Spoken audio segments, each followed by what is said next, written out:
Give my eye, everyone. All right, so let's start with everybody rise, please. And let's start with our do our rod, adorations to Ra. We give homage to the Creator, who is like our Father and like our Mother, who is everything that we can perceive and everything we cannot perceive, who is everything, yet is no thing, who comes to us in the form of the Netzaru Ra, who is the light of the heavens, the light of the inner planes, and light of our lives, who shines the light for us in the path of Ma'ati, which is the path of truth, justice, righteousness, and harmonious balance.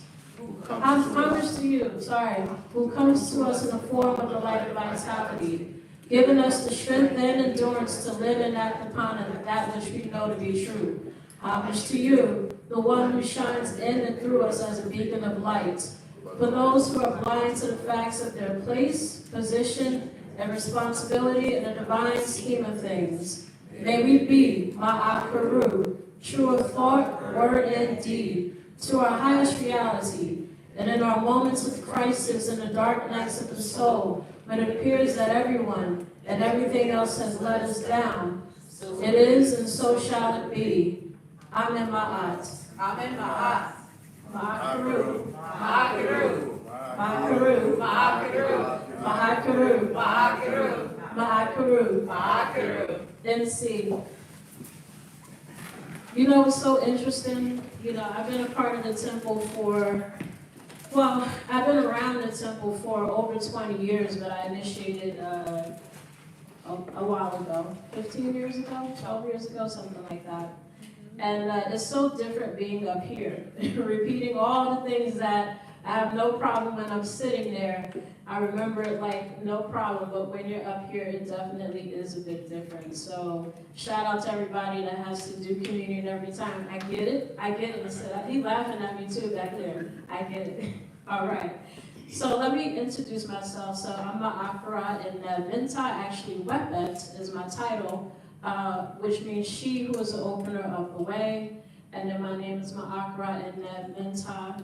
And I am here because I'm going to do communion today. It's been a little while, but I'm excited to do it. And so the topic that I'm going to do today, well, basically my title is Perfect Timing.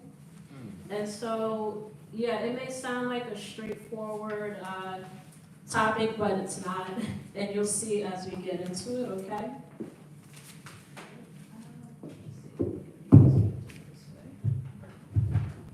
Yeah, this is easy. Thank you. Okay, we'll find out.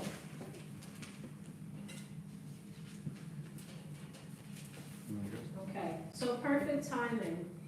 So basically what prompted me to, let me just get myself set up here. All right. What prompted me to do this topic today is, I think for a lot of reasons. Can you hear me? Okay. It's for a lot of reasons. Okay, that's better. All right, so I think the main thing in terms of why I wanted to talk about time and how that manifests and why it is important and you know, it's the concept of our lives, a major, you know, part of our lives that's really important, is that I think what prompted it is me getting older. So this year I turned 45. I know I don't look it, but I did turn 45 this year. And, you know, when you get older, you know, you start thinking about opportunities. You think about, I need to do this, I need to be here. You know, you start thinking about a lot of things in that manner because you feel like at this age, I should be at this point in life. When I'm this particular age, I should have this, that, and the third. And, you know, I think when we think about time in that manner, it really could affect us on a deeper level. You know, the more that you think about time and time passing, I mean, maybe for some of us, it could bring a little bit of a negative emotion, perhaps a bit of sadness, a bit of anxiety, maybe a bit of worry, you know, or maybe I'm just speaking from my own experience because everything that I'm going to talk about today is really just from my experience. So I'm going to keep it real with everybody today. But as I said, turning 45, it definitely has prompted me to think about my life, think about if there's any regrets, things that I wish I did, could have did. Do I have time? Am I too old? Am I still young enough?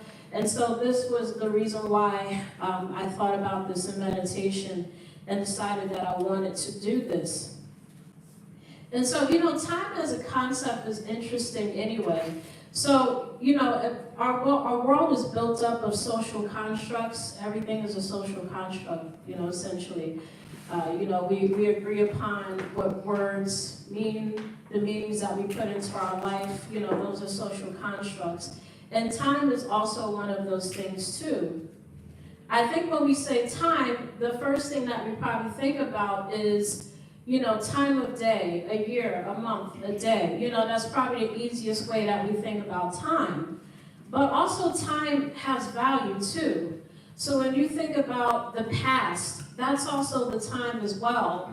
That might spark emotion. It might spark something in you when you think about your past, the nostalgia of it, remembering certain things. When you think about time and you think about the present, that might also make you feel a particular way. So we're still talking about the concept of time, but it's more about, the value, the deepness of what time actually means to us. We could also tag that onto our future. When we think about our future, it may connect to a specific emotion. It may make you feel a particular way. The way that we think about our future versus our past versus our present, it's all going to be different. At least for me, that's what it typically is for me, and maybe it's the same for you all. So, definitions are important. And so I wanted to just look up the definition of time. So as I said, besides it being a numerical value in terms of how we see time, I thought that this definition was interesting. So a definition that I saw of time was indefinite continued process of existence and events in the past, present, and future regarded as a whole. And so who ever realized that could be a definition attached to time? Raise your hands if you knew that. Not me. I've been on the planet for 45 years. Okay, that's a good amount of time to be here. And so, I had to think about that and sit with that. What does that mean? And for me, I just feel like it goes back to what I was saying before, is that time is not just numerical, it's the value that we put into it. It's a part of our subjective reality, and that's how we see time, and that's what it means to us. And because we do assign a specific definition to what time is, when I say subjective, depending on your life and how you've lived your life, depending on your socialization process. By the way, I'm a sociologist by trade, so you may hear, little concepts here and there. But, all of that, the way that we look at time will make it be a bit different for us as we go on in life, okay? And so with this definition of time, just think about your past, think about your present, think about your future and what that means to you. And if we could have this particular definition of time, that means that perhaps we can reframe what time looks like for us, right? Just because this definition says something, or just because when we think about time numerically, like, a year has passed, 2 years has passed, what does that really mean? The fact that a year has passed, the fact that 2 years has passed, what does that really mean to us? We can kind of reshape and reframe what time means for us. Okay, so getting a little bit into, my immediate past. So I wanted to talk a little bit more about my immediate past, and when I say that, I'll just say that I'll go back to the year 2023 to 2024. And for the most part, most of the people that are here, you know that we all do this work. We have Kemetic years, and there's a particular aspect of God that we work with, right? And so for me, the aspect that I worked with in 2023 to 2024 was Sitesh. And if you've been around for a while, you know that Bhakra has had Satesh quite a few times, okay? There was a time that I had Satesh like year after year. I might have had a little bit of a break, and then I got Satesh again, all right? So that's why I feel like when I do get that particular energy, or when that energy is given to me to work on for the year, there's a little bit of a special relationship, I like to say, with Satesh and I. And so just sharing a little bit about that. So the way that 2023, 2024 year went for me, I'm going to say that it was definitely marked with a lot of challenges. I do believe there are some people in here that were in my group that year, but there were a lot of things going on, changes going on with me physically, changes going on at work. I'm always the person that says, oh, I'm so busy, and I'm trying to like pull myself out of that. But you know, I am a professor, so I do that. I also run a mental health program, so I'm doing that. I feel like sometimes I do have a lot of responsibilities in the temple, but that's a different type of responsibility. Like I feel joy when I do that. All the other stuff sometimes can be more stressful, right? But it still all takes part of your time. And so I said, okay, I understand why I got Satesh, you know, for this particular work. But basically, it took me a while to kind of come into the flow of, and this is why I have that particular energy. When you talk about Satesh, we know that it typically means like opposition, process, your ability to go with the flow. These are some things that we're more familiar with when we're talking about Satesh. And so I had to get familiarized with the flow really quickly when I was doing my work with Satesh. In my Satesh group, I like to say all the time that the way that I felt with my challenges and the things that were going on, I felt like Rocky, okay? So I don't know how many people in this room are old enough to, you know, I know some of you aren't born yet, but I know that there's enough of us in this room that remembers watching all the Rockies. It's like Rocky Part 20, like there's so many of them. But I do remember one to where Rocky was older. I do believe that he was retired, right? And so there was like this white young boxer, I think from Philadelphia, and he was like the up-and-coming boxer, right? And so him and Rocky get into this fight in the street, right? And Rocky's older at this point, and he's like getting his butt whipped, right? He is. But he doesn't give up. You know, that was the point that struck me the most. He doesn't give up. And so, like, he's getting beat up and beat up and beat up, and you're like, man, he might need to just say, you got it, brother. You know, like, he might just need to leave this one alone. But he gets up and he says, one more round. Do you remember that? And as a kid, I thought that was kind of funny because he gets up and he's like, one more round. And I'm like, man, this man doesn't give up. And so that's the way that it felt for me. No matter what was going on with me, it felt like I was like, nope, I got another round, and we keep getting up, right? And the more and more that I was able to just kind of get through that process, I felt more like I was in the flow.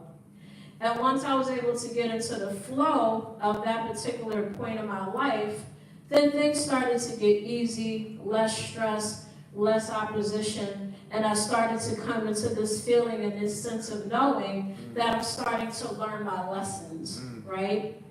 And so, you know, that was my immediate past, and those are some of the lessons and things that I got out of it. I feel like when we do examine our past and we look at time from that sense, that, you know, perhaps we do hold on to emotions connected to that, right? We've gone through what we've gone through, and it might spark a particular emotion. We go through what we go through, but it's also designed to give us lessons, right? So that we can work it through in the present and perhaps keep it in the future so that we don't keep repeating the same thing over and over and over again as to not be insane, right? So, you know, the past is tricky, the time is tricky, but it's necessary, right? So when we look at our past and we look at time from that standpoint, I do believe that it's important for us to pay homage to what we've been through, as opposed to staying stuck and not being able to move on, right? That's the way that I feel about it. So some of the things that we take away from our past, as I said, is honoring what has happened to us and accepting what has happened to us. The past can include regret. If you stay stuck in it, that's stagnation. If you let go of it, part of that is your learning process. And if you live in the past, that means that the past dominates your present and your future. And that's definitely not what we want, because that means that you're limiting your growth, you're stunting your growth. And so you're just living where you were before. And just reflecting on my year with Satish, I feel like I did come out of that with lessons. I'm still connected a little bit to some of the emotional responses that I had in that year, but I think that is something that serves to motivate me to keep going as opposed to staying there. Those lessons during that year were so hard for me that I'll never forget it. It's going to always be burned in my brain. It's okay for us to have the ability to do the work and to let go of what has happened in the past, but it doesn't mean that we have to forget, what we went through. And I don't think that there's anything wrong with that. So, how do you truly learn and honor your past when you continue to live in that space? As I said before, it's almost impossible to do so. It's more about growing, understanding, and knowing who you are, and not letting that past hold you down. For one, I appreciate everything that I went through. I could go all the way back to my childhood, my teenage years when I was a younger woman. There were also a lot of lessons during that time period that I could think about and feel like I'm right in that spot at that moment. But I could also choose to capture those moments and keep that as a reminder of myself moving forward in the present and in the future. So I think it's important for us to really appreciate everything that we go through. Every aspect of time is important. This moment that we're sitting here and creating together is important, right? It's not just, we got to come to communion, we do this every 2 weeks. Welcome table, meditation, we are here to sit, speak, and it just becomes like this thing of like, oh, it's just something that we have to do, right? So what if instead of looking at time that way, like, oh, it's just a scheduled event that we do, what if we really just engaged in mindfulness and paid attention to everything that you do in this moment? When you're sitting in meditation, just really experiencing and feeling everything that you're experiencing in that meditation. Sitting here and feeling the energy of the room and listening with your full heart and your full mind. That is a different way of working with time and really being present. We hear this, often. To really be present means that you're being mindful. It means that you're enjoying every second, moment, and time that passes in this particular space, instead of it just being this unvalued thing that we do every 2 weeks. And so that's a way that we could reframe time as well. So, that's just something to kind of think about. I wanted to refer back to a book that I've been kind of, flipping through a little bit. Sanjay, if you're watching, brother, hopefully you're proud of me because I got my book in my hand. All right, he's always talking about this thing. So, yeah, I drew some inspiration from this, all right? And so the page that I'm going to refer to, if you have your book, is page 244. And I'm just going to read a passage really quickly.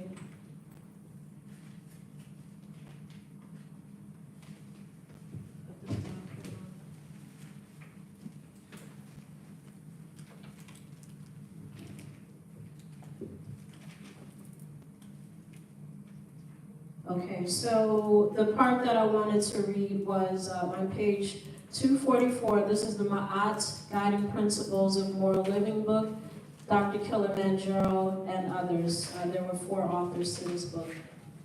And so I'm going to read where it says, trust your heart under number 1 and 2.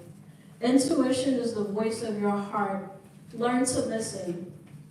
Although we are born into conditions that we do not choose, we can train ourselves over time to develop intuitions about what is good and worthy and what is not.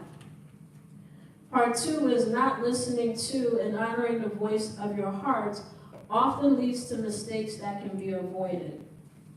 And if you continue to read on to the third part of it, it just gives you some really specific examples of how you can kind of tune into your intuition. And the reason why I brought up this whole thing of tuning into your intuition as it connects to your heart, I think, that's a process and that's something that we're doing all the time. Even when you're coming back to your past to understand certain things, a part of that is about your intuition. The way that you choose to live your life in your present is about your intuition and tapping in a little bit deeper into what perhaps you doubt, but on the inside you do know. Tapping into the present and tapping into your experience is a part of your intuition, and it does give you some clues into what your future could look like, what to avoid, and what you perhaps need to do more of so that you are creating these magical moments of abundance and really shaping and creating a reality that you want to create for your future. And so I just thought that that was a really nice thing to see about intuition, because no matter where you are in your life, whatever process you're going through, we can't forget to learn to trust ourselves, trust our hearts, and to tap a bit deeper into who we are as a part of this work that we're doing as individuals, all wrapped up in the same space and time together. Okay. And so just a little bit more about my past, or just a little bit more about speaking about the past. I have a simple question for the audience. And so basically, when you think about time, but specifically when you think about your past, have you ever felt like something was a waste of time? It's just a yes or no question, okay? When you think about your past, do you ever get the sense of, there were things that happened in my life that, was a waste of time? Do we ever have those feelings? How would you say? Would you say yes? Yeah. Would you say no? Okay. Two? Okay. Would anybody say that they don't feel like any part of their past was a waste of time? Or will we all say, yes, we've had those moments where we felt like something was a waste of time? Okay. I would say, no matter what the answer to that question is, whether it's yes or no, I believe that either of those answers would be valid. I think that we do have a tendency to err more on the side of, I wish I did this, I wish when I was 25 I, went ahead and went back to school. I'll even admit, I'm back in school now, and sometimes I have a moment of, if I had just did this like 20 years ago, I would have been in a different place, right? I try not to stay there because I don't have the ability to go back and change that. And if you stay stuck in that feeling, it could really take you down. So I just acknowledge that feeling and I keep it moving. But yeah, I guess we do, have those moments of perhaps regret or wishing you could change something and questioning whether or not, because you didn't do it in the past, can you now do it in the present? These are some questions, or these are some things that probably come across our mind. If you feel like you wasted time in the past, I understand that feeling. As I said, I use myself as an example. And like I said, it's usually about the shoulda, coulda, woulda, shoulda, did it sooner, that type of thing. And so it feels like you're beating yourself up after a while if you stay stuck in those thoughts from the past.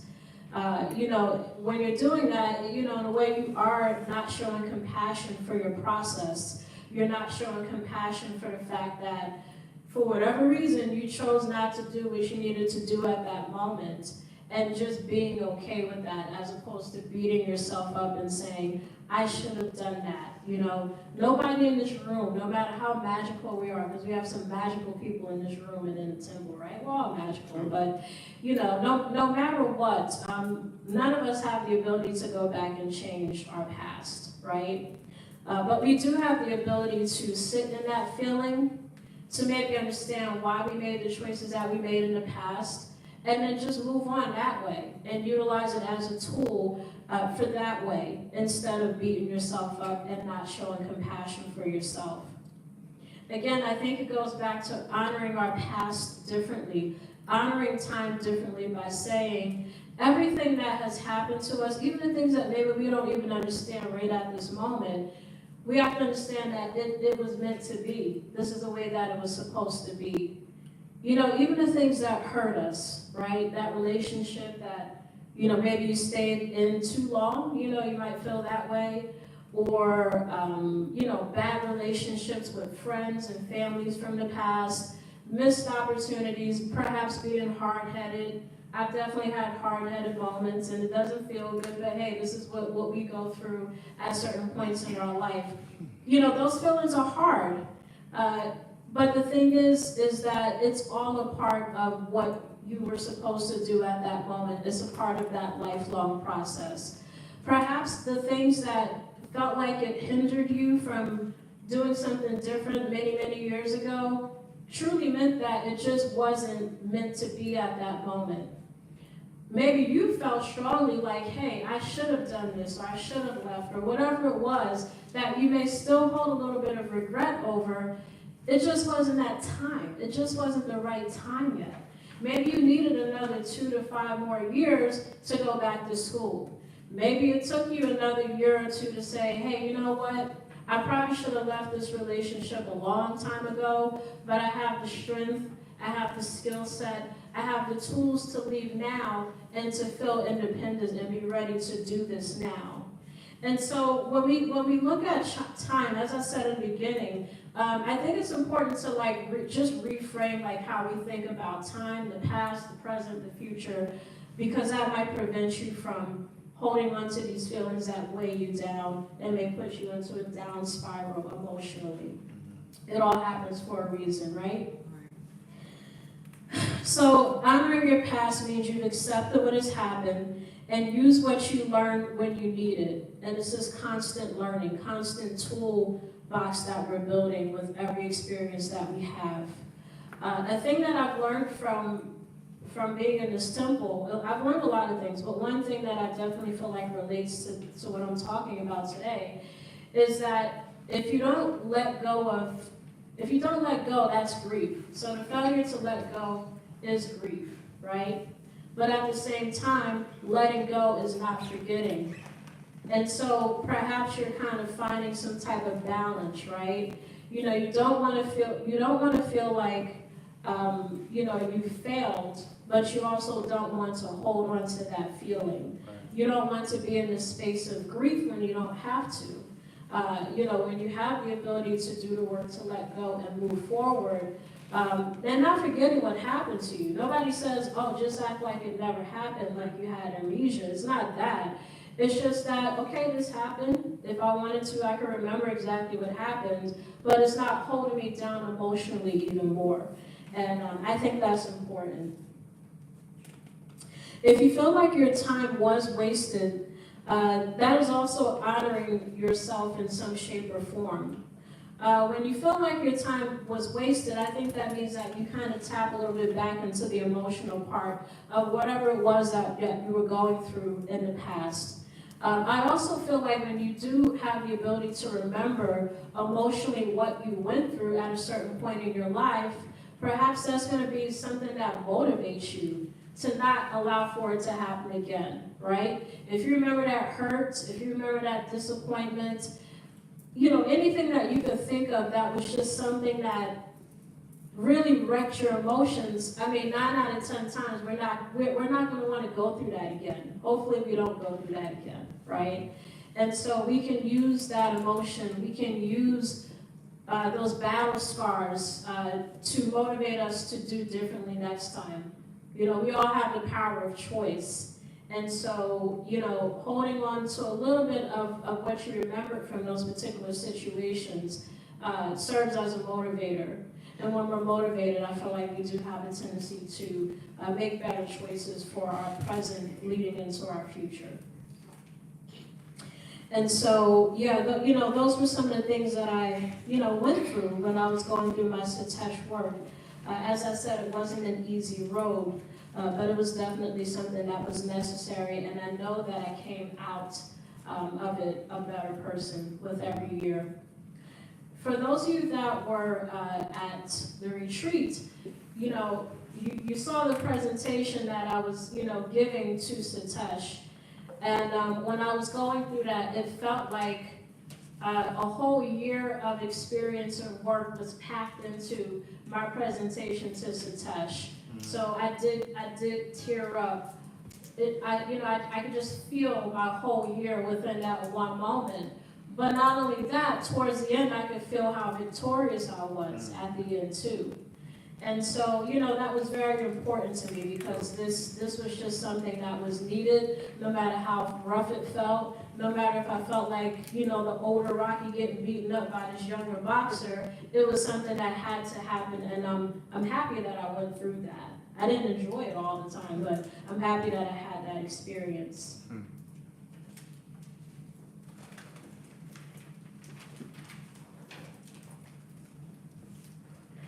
And so, just kind of closing out a little bit with my past.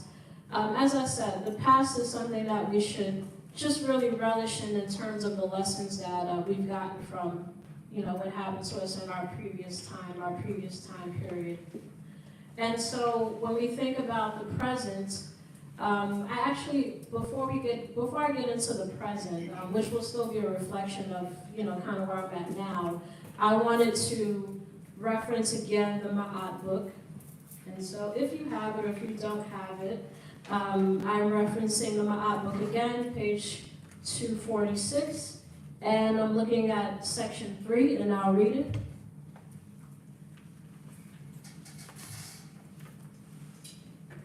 And this is under strive for self-sufficiency. Okay. The more you seek solutions within yourself, so this is actually section 1. The more that you seek solutions within yourself, the less dependent you are on others. Within your hands are the tools to define your purpose and forge the path towards its fulfillment. To realize and solve problems, to take charge of your destiny, or have someone else define it. Take charge of your own thinking. Rouse yourself from the days of unexamined habit. All right, so that's part 1 under strive for self-sufficiency. And then I'll just skip to 3, just because I thought that this kind of tied into, this presentation today. Clean, order, and maintain not only your home, but your body, mind, and heart. For not only do you risk inefficiency by failing to do so, you open the door for manipulation and corruption. A disorganized, undisciplined soul is dangerous, as it is vulnerable to the influence of better organized but unrighteous influences. Right. Those who take charge of their lives see reality for what it is and carry out their responsibilities and commitments without blame or regret. And so I just thought that was important because when we're going through time and we're going through these different stages in our lives, a large part of that is this process of betterment and improving yourself. And I feel like just kind of going back to time when we have like this wealth of knowledge from what we've gone through and experienced, it does start to have us develop the ability to think ourselves out of our own situation. Luckily for the Temple of Anu, we do have a great and supportive community. There's so many people here that have different skill sets that if you literally had some type of problem, there's somebody in here that can help you through it. There's a lot of skill sets here, and that's great, but also at the same time, before it gets to the point of, and I need to, talk to Shimset, right? Or I need to call up, Mitsura, all these different skill sets that we have here, or like martial arts in the back, with the press, there's so many people, I'm just looking around. We do, over time have to develop the ability to get ourselves out of situations, to have some self-sufficiency, learn from the lessons so that we can make improvements on our own before we have to start to always constantly rely on other people. And so I think that's important regarding the passage of time, regarding these lessons that we get, the more and more that we get on with life, leaving the heaviness of life behind us and moving forward with the promise of a better and brighter present and future. So that's the way that I see that. And so now coming into the present, the present of what is going on in my life now. I'm just trying to be somewhat transparent in this discussion. But I definitely understand that everything happens for a reason. But time is also meant to be a part of the most fulfilling aspects of our dreams, aspirations, motivations, and goals. So when you think about time, that's a part of it too. Everything good and bad was supposed to happen, as I said before. Everything was meant to be. It's a part of the person that sits here and stands here today, your past. I would say now that my present is definitely interesting. So I've shared this before, but I'm going to share it again because I'm still super proud of myself. So I was accepted into Rutgers University thank you. Like a couple of days after my 45th birthday. And so this is going to be me working on my second master's. I already have a master's of applied sociology. So first and foremost, I am a sociologist, but interestingly enough, I've been doing mental health for like 20 plus years. I've been doing that for a long time. And so fast forward, now I'm in school, okay, at 45 years old. And guess what? I still have a full-time job, right? So I'm running a mental health program full-time, still doing that. I still teach sociology and human service courses. For some reason, I thought 3 classes won't be that big of a deal. Boy, was I wrong, okay? And they're asynchronous, but so I'm teaching 3 classes. Now I'm a student, and so now I'm going full-time, so I can get this degree done in 2 years and then get my license. That's the goal.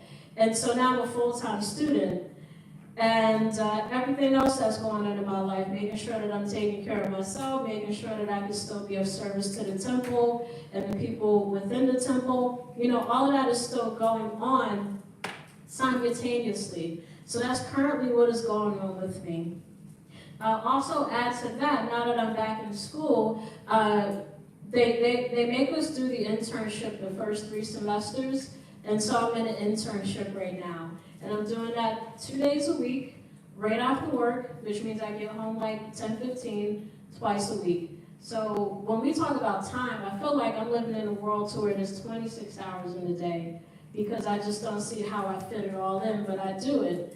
But I know that there's a lot of people here that are back in school, going for their doctorates, finishing their doctorates, and somehow, some way we make it work. And I don't have a family, So I don't have a family and I don't have children. And so, add to that what I'm doing, and then you got a family, right? You got kids, you're married, you got relationships and all these different things. And so when you talk about time is like, how do we fit all of this in? And this is where I want to kind of start to get towards, right? So because I've experienced being really stressed out before, I think that was a part of what I was going through when I was doing my Satesh work a year ago. I knew that I needed to do something different, right? As I said, you learn from your past, make the present better, and so I've enacted all these different organizational skills. I have a dry erase board that I'm using on a weekly basis. I'm setting reminders. I'm also checking my emails incessantly, like all the time I'm looking at my emails, except for during communion. I don't look at emails, okay? That's the only time. But after communion, I'm always looking at my emails. I'm always looking at Canvas. I'm trying to pay attention, right? And so it's helping me. It's definitely helping me this time around. I'm 45, so I feel like I have more discipline and focus to do it this time around. When I did my first master's, I was in my 20s, a little bit different. This time around, I'm like, I'm okay with staying home. I don't need to party.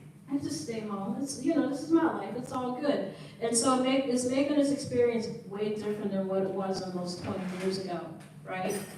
So even though all of that is going on and it's making my time management better, The other thing about it is making sure that you do stuff outside of that, right? So time isn't just about school and all these different titles that I have.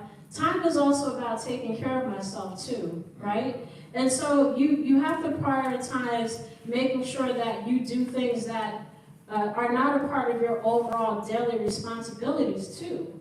And I think that a lot of times, if you're anything like me, you forget that this concept of time should also include pleasure, enjoyment, doing things for yourself. Everybody's talking about self-care, like that's the buzzword.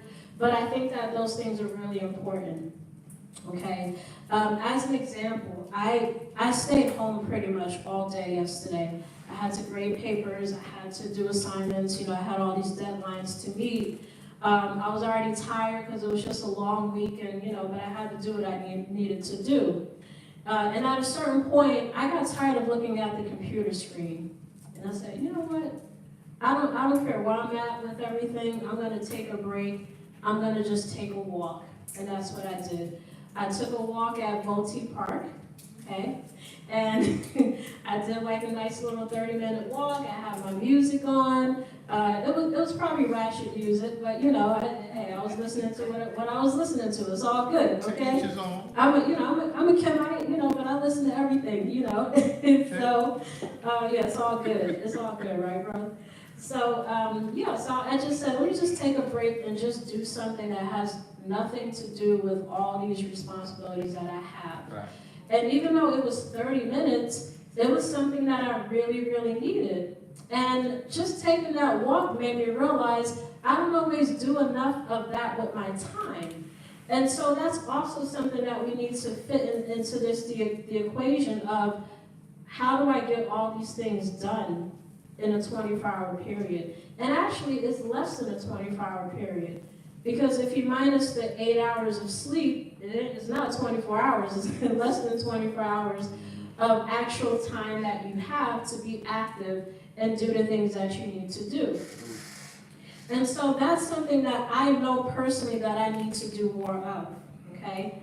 When I was just doing a little bit of research about time and how people look at the past, the present, and the future, how people manage their time, I did come across this interesting article. It's called The Secret Power of Wasting Time, okay? Isn't that crazy? The Secret Power of Wasting Time. That's what the name of this article was about, okay? And the person that wrote this article was Jeremy Lott, okay? If you ever want to just kind of take a look at it. It just gives an interesting perspective to time and how we operate within the framework of time. And so basically, that article talks about your work-life balance, but leaving ample time for non-work activities and really prioritizing that and making that a part of what you do. He also talked about, as an example, he talked about effective time management. And so he needed to relocate and go see his brother. And so the way he planned it, he relocated to where his brother lives, and all of this kind of all happened right around the same time. So he was able to kind of save a little time, but at the same time do things that he wanted to do, like spend time with his brother, as an example. And as I said, a part of me carving out some time for myself was taking a walk to the park. And that was all that I needed, and then I was able to get back to doing what I needed to do. And then I'll take a little bit of a moment to maybe be a little bougie. I'm sorry, y'all. But I was in Paris for 2 weeks, okay? Okay. And so I was in Paris for 2 weeks. I have family that lives out there. We were there during the Olympics. And so, yes, I had the opportunity to see some relay races and watch people get a gold, silver, bronze medal. That was like such an awesome thing to see. Nice. I was able to see the U.S. Racing team, just take away all the medals. It was great. And I was able to see wrestling, female wrestling, women's wrestling. And so that was also interesting to see how strong and beautiful women are. I had imagined that a woman weightlifter would probably look a little bit more masculine. That was my assumption But when I saw it, I was like, no, actually, these are just like strong, still have some femininity women. And, this is a sport that they did. So it kind of reshaped the way that I thought about that. And I just had a really dope time. The last week of me being in Paris, I was able to stay in the apartment on my own because my family went back. And so I felt like I had a lot of time to just do some self-reflecting. But even before that, the first week that I was there, I realized how stressed I was because it took me a couple of days to relax. And I was like low-key disappointed with myself. I'm like, I'm not at work. I don't have to do anything else. I'm in another country. But I still had some difficulties relaxing a bit. And so that speaks to me still needing to do more to work through, stressors and things like that. But yeah, it took me a little bit of time to relax and just kind of get into my vacation because I'm so used to carrying a heavy load. But that last week I had a time to just walk through Paris. I took a first class train ride to Brussels and, I did all these things because I just felt like, hey, if I'm going to enjoy my time, let's just really do it and have a great time. And I said, yeah, let's buy the first class ticket. Why not? And I was the only person in the train, so I just felt like, just great. And so the other side of it, though, was that taking vacations and doing all these different things that provide joy and pleasure to you as a part of your time is something that I want for the future, more of it for the future, okay? And so I just had a chance to reflect a lot on that when I was on vacation. And so yes, it was a vacation, but it provided me a lot of clarity of thought in terms of what I want things to look like when I'm done with school. And having more freedom with my time, and having more freedom to do maybe mostly fun and just a little bit of work. That's what I would like for it to be eventually, but I do realize I have the power to shape what my future is going to look like. And so that's what that Paris trip was also about. My Sinette Curti, she saw some of my pictures on Facebook, and she put a little caption, and she put, "It looks like you're having an eat, pray, love moment." You remember that? She put that under one of the pictures, and I was like, yeah, I guess. And then I thought about it more, and I was like, yeah, it's kind of that. I didn't do everything in that movie, but, it was definitely this moment of like just walking around and thinking and taking in the sights, and Paris is a really beautiful place. So yeah, I guess it was a bit of that moment. And so some other things that I had a chance to do, before the semester kicked off, while I was still in Paris, I spent time with my cousin. My cousin is actually an Olympian, so she has a bronze medal in fencing. And so I got a chance to spend a lot of time with her because she's an Olympian. She was able to get me in all these spots in Paris that people couldn't even access. And if you tried to pay for it, it'd be like $600 to get in, and I got in for free. And she's so humble about it, but that was a big experience too. She was like, go around and take pictures with other Olympians. And then I joked with her, and I was like, well, it wasn't a joke. I was like, why do I need to do all of that when I can just take a picture with you? And she's like, and she's so humble. But I got a chance to connect more with her and her kids and her husband, whatever the case may be. If you know me deeply regarding music, you know that I love Santa Goat. And so I got a chance to see her perform, and so that was dope in New York. I had a lot of, Never mind, we'll talk about it. Yeah, I got a chance to see her like a couple of weeks ago in New York, and I was right on stage, okay. And then I got a chance to have dinner with my bestie, again, she's right behind you with the red hair. And I hadn't seen her in a while, so that was cool. And I got a chance to spend time with a girlfriend that I've known since I was 14. And so maybe these are regular, everyday moments in time for us. But when you just sit down, as I said initially, and enjoy that moment and take the time and to really fully enjoy that experience, I think you start to look at time a little bit differently. You start to make different choices in terms of, what do I really want to do with my time? Who do I want to spend my time with? What are some of the very specific things that I want to do? And so I don't think I've ever really looked at time like that before, but perhaps because I'm older and perhaps because I'm just more aware that, you know, you get to a certain point in life and then time starts to go a bit more quicker, that it really helps you to reframe how you spend your time. And so that's the way that I look at what I do on a day-to-day basis now, and I'm very thankful that I experienced all those things. And so like I said, I look at time and I look at, you know, how I want my future to look, you know, differently now, based on the lessons that I've had. All this stuff is now in the past, you know, going to France, spending time with friends and family is now part of my past. And even those joyous things that I was able to do provide me with lessons on how to move forward in the future with my life. And so just being grateful for everything that you do really helps you to shift your time into a different perspective.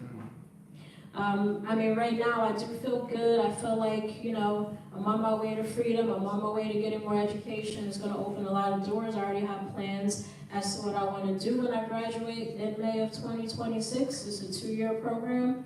After that, I plan to get my license, and I'm going to pass it on the first time. I'm putting all this stuff out into the, you know, existence, into, you know, my reality for the future. And then, you know, once I'm done with my education, it's gonna allow me to have a different way to live, to where I don't have to work for somebody. I can work for myself, and all the things that I enjoyed over the summer will be a regular part of my reality, just in a few, you know, short years or so. And so, again, just make sure you prioritize the pleasures as well. Spending time with family, taking that trip, having dinner on your own, going to a club. I don't know if anybody here still does that, but whatever you choose to be your pleasure and your joy, as long as it's, you know, still in alignment with Ma'at, you should definitely go for it. And so I'm starting to close out. You know, now with this year, the energy that I'm working with this year is Asar.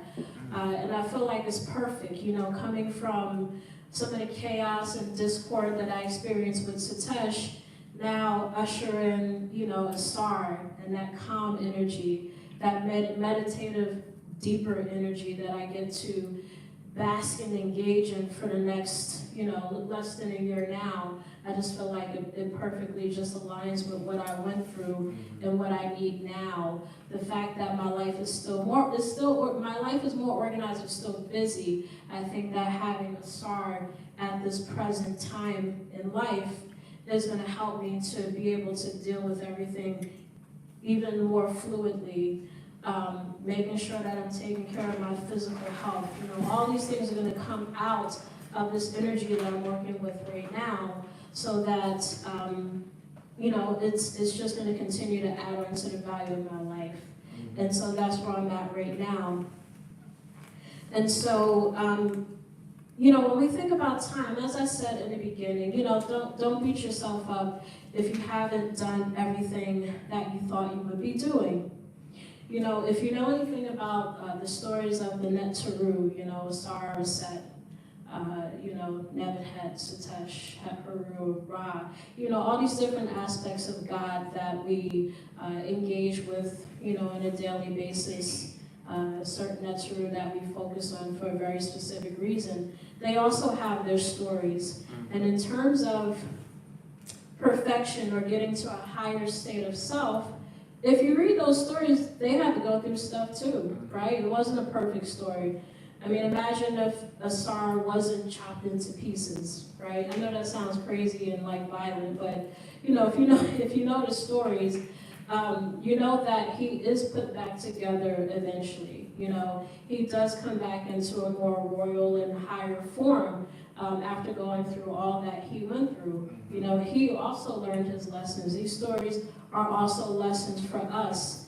And so just think that if the Neteru went through things in their time period, that us as human beings, you know, we can definitely show ourselves a bit more compassion and grace when we are going through the things that we are meant to go through as human beings. It is necessary, just like it was necessary for the Neteru, it is definitely necessary for us as human beings on this planet too. So give yourself some time, patient, compassion, and grace. And and just a reminder, when we're thinking about time and how we think about our time and reshaping our time, just know that it's a lifelong journey. You know, this socialization process that we're engaged in, it is something that is a lifelong process. And so I think we're pretty much always undone. You know, there's always something that we could improve. You know, the moment that you stop wanting to improve yourself as a human being or as a spirit having a human experience, then that means that we need to do some deeper self-reflection, because there's always something that we can do differently in our life. We always have different choices that we can make instead of choosing to stay stuck or perhaps staying stuck in the past. You know, remember, we're honoring the past in terms of, instead of staying stuck in our past, we're moving forward with our lessons. We can get clear on how we use time in our present, but we also have to remember that our time frame includes making sure that we engage in things that are good for us. You know, we are more than deserving of the pleasures and joys of life. It is necessary. Just like we spend 8 to 12 hours a day at a job and devote that time with no problem, we should take and hold the same seriousness of doing things for ourselves, just as we would with any other job that we have, because it is that important. All the money and the education that we seek to amass, or the education and money that we currently have now, if there is no pleasure and joy in that time that we're spending in our life, it's not going to really feel like you have any of those things. It's not going to feel like you have money. It's not going to feel like you have education if you're lacking in the pleasures of what we do with our time and the joy that we create for ourselves. Honoring all parts of what we know as time is a part of a bright future. And technically, that is perfect timing. Everything that we do, everything that we go through is perfect timing. And so that's pretty much it. Thank you very much. That was longer than I thought. Thank you. You all have a good day, and thank you for listening to me today. And everyone please stand. Can we say that we go in peace and satisfaction? Two. Everybody arms up at a 90-degree angle. Say, show me a matap. Dienu, Uncle Jocelyn. Open and give energy around the room. Bring it into the body. And on the count of 3, stop with your right foot to ground it out. 1, 2, 3. Do our next. So that's everybody. Thank you, Facebook and YouTube, for joining us today. If you would like to send us energy in reciprocity for the energy and the wisdom that you received today, we appreciate your donations. That can be sent by Cash App to $Temple of Anu, or by PayPal and Zelle using our email address, templeofanu@gmail.com. We will not be on Facebook or YouTube Live in 2 weeks because we will be celebrating Henef Ma'at. So thank you again, online and in person. Show me what's up, everybody. Show me what's up. Nice job with that. I'm trying to keep